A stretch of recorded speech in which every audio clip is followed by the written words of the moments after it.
Yeah, that's too bad. I really genuinely like that song, and whoever I played for liked the song Yeah, immediately. props out to Alex Duncan, man, singing the hook. That's what's up.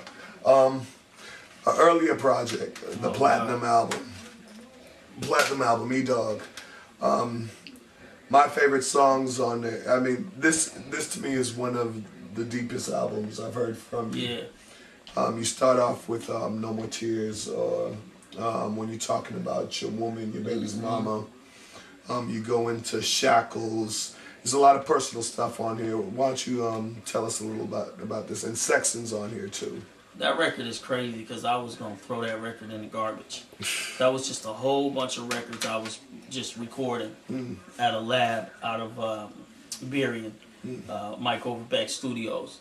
And when I was going to throw the record away, this gentleman named Travis came and approached me and was like, yo, what are you doing? And we start vibing. And I was like, let him hear this record.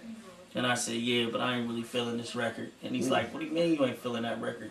That record is dope. Yeah. He was like, what you gonna do with it? I said, I don't care. Shoot. I said, somebody can give me some money and take it. I don't care. I don't want nothing to do with it. And he was like, for real? And I was like, yeah.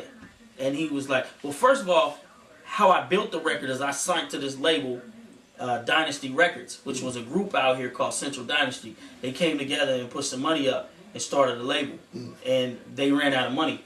So some of these songs were a part of that. Right. And I was just like stuck with this record. I didn't want nothing to do with it. I was growing every day. So I didn't like my deliveries. I didn't like a lot of stuff. I felt like I was doing gumbo, a bunch of songs here and there. I didn't have an identity. So Travis sat down with me and said, man, I'll buy the record from you. And with some good money. And I was like, okay.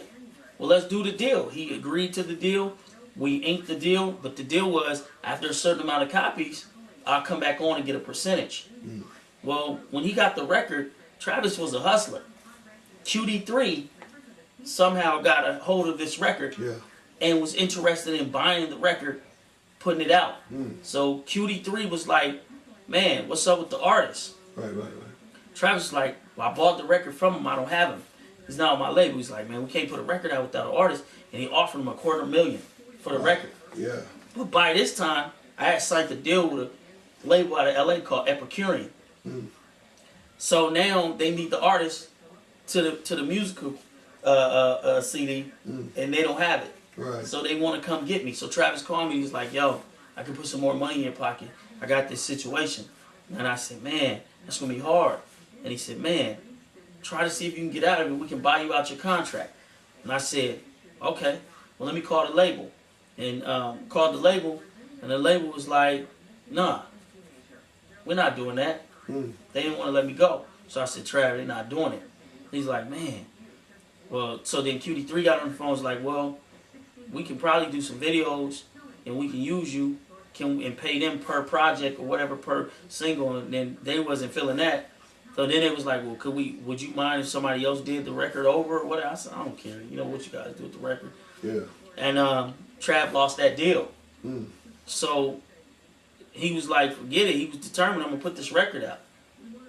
And I never heard the record. This is a funny thing. I never heard the record because there was some things added to the record. There was some extra cats on the record that I didn't even meet. I don't know who they are. Yeah, like Trav had the ADATs. The original master, so he was able to put people on songs. And no, he didn't disrespect because he asked me, but what it was is the people that were in those places on the record, they were acting funny with him about using it. Like one person to say they don't want no money or they just want 1,000, and then with me, then when they get on the phone with him, they want 5,000. So he said, forget them, let's take them off. And he put different people on there. So I never heard the record. The record came out in Texas. Or in other places. Yeah. And it was doing good. And he had it on the radio. He had Shackles on the radio. And all that stuff. You know, all that stuff was cool. And he was pushing it. And I still never heard the record. I had to get the record from somebody else. And I listened to the record and I was like, damn, this record is good.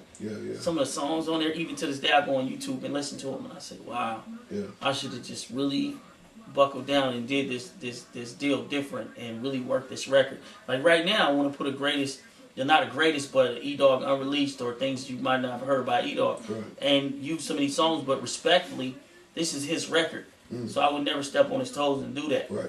So I don't know what he's doing with the record anymore. Right. He's smart because everything I push, he's behind it. Like you see these songs pop up on YouTube. Yeah. So that's how that record came developing. Tell me something. I'll ask you a question about Northwestern hip hop. Around the globe, hip hop has been through its golden age, its ice age. It's blowing up in the South. New York had its chance. The West Coast had their thing popping off. Why is it so hard for the Northwest to come into its bearing as far as making it on the hip hop scene? All these places you name had followings. They had people that were, let's not even use the word hater. Let's just say they were willing to work, and they understood somebody has to get on to pull people on. And they were willing to jump on the bus, to get in line. Right. And that's what it's called, get in line. Right. And with that said, is trust the person that's leading you. If he has something, you need to recognize he has something. That's talent within itself, to recognize that somebody has something and maybe you can borrow from that. Right. People here, pride was too big. They, instead of them trying to follow the sound that Mix-a-Lot developed, because Mix did have his own sound. Definitely. Instead of people trying to inherit that sound, they tried to go around it. And when they tried to go around it, people were like, this ain't nothing like Mix-a-Lot. If you had one of these songs or something similar to this, we would grab you. When Dr. Dre put Warren G and them on, they had the G-Funk sound. Yeah, and that sound brought a lot of people through the door. Snoop Dogg, Corrupt, Daz, and everybody else. Yeah. The people in LA started inheriting that sound. Not only that, the Brat also inherited that sound. Yeah. And she got on. Yeah. So the thing is, Seattle has to learn how to trust and believe in the person that is getting the most. And once they do that, that's any Northwest, then everybody can fall in position. See, people here, I believe, are fighting for positions that's already taken. Right. You are who you are when you come in this game. But you got to also have a brain and understand that when you go to college, this is the way of doing the dental work.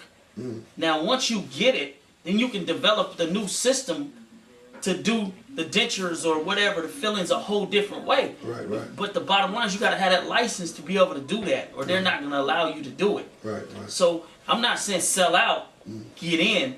I'm saying learn how to put a little bit of twist on your music, right? But always keep your word. So that, because the only thing that can be considered sellout is when you start talking different when you get it. Yeah. You know what I'm saying? But musically, you can inherit that. You can go to Sir Mix-a-Lot and say, man, I want to do a song with you. Right. You know, instead of dissing him or saying F him and we going to get it like this. Because I see people out here use this word too much. Man, watch what I do. When we get it, when I do it, and it's always I watch. And it's like, when you say watch to somebody, you saying, you're not going to be involved. Watch me. I got this. Right. That's not a movement. A movement is, this is what we need to do. Right? E-Dawg is hot right now. Everybody need to get out here, wear an E-Dawg t-shirt, support his shows, talk about E-Dawg, get his records out there, help your friend know about his record, and I'm gonna do the same, and we gonna get E-Dawg up on the mountain, then you gonna drop the rope down and you gonna pull us all up. Right. Now if I renege on that, then you have the right to be mad at me. But if you never reached out to me, cats never really reached out to Mix. They never gave him they never gave him that, hey man, we believe in you. We gonna roll with you. Right. And I'm not making excuses for him, because he really should have took a step backwards too and said, yo, I need to open up some kind of door for these cats to be able to get a little close to me so I can determine who does want to follow me. Right. You know what I mean? So that's what I feel about the Northwest scene, is that people need to follow the protocol.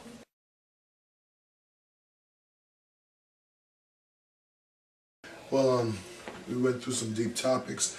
Tell me a little bit. You said you're gonna release single after single, and hit them with the whole retirement plan, the whole album. Once the movement starts, do you go deep on this album, the retirement plan that you're waiting to release? Do you go into deep topics like? Man, I got a song. Yeah, go ahead.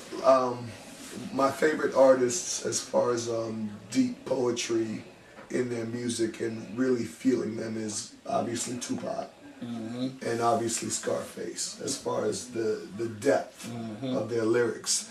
And I know you're a man with a lot of depth to you. You're very talented, always have been. Very intelligent, always have been. Tell me a little bit about what we can expect when you're ready to release the album, the retirement album. I got a song on there, I call it My Baby. Like, this record is bananas. It's called It's Not Easy. And I touch on the world, from my personal life to what you can be going through. It's almost like a counselor could have spit it. Right.